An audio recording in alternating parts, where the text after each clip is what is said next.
नागिण हा आजार तुम्हाला माहीतच असेल आणि नागिण या आजाराबद्दल बऱ्याच गैरसमजुती आहे, बऱ्याच अंधश्रद्धा सुद्धा आहे।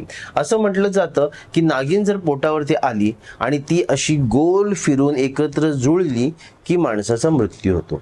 हा खरंच खूप मोठा गैरसमज आहे, असं काहीही होत नाही। सगळ्यात पहिलं आपल्याला माहित पाहिजे की ही जी नागिण होते ही का होते, कशामुळे होते, त्याचं सायंटिफिक अप्रोच काय आहे आणि कुठल्या प्रकारची नागिण ही जास्त घातक असते।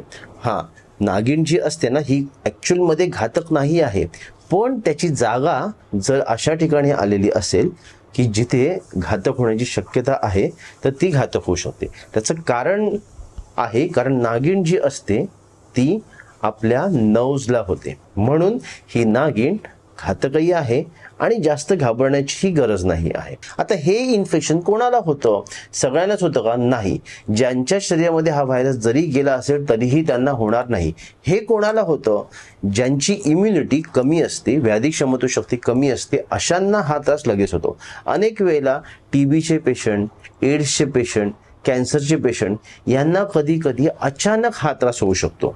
डायबेटिक रुग्णांना सुद्धा हा त्रास होण्याची शक्यता काही प्रमाणामध्ये असते, कारण जेव्हा ज्याची इम्युनिटी कमी होते तेव्हा हा त्रास होतो।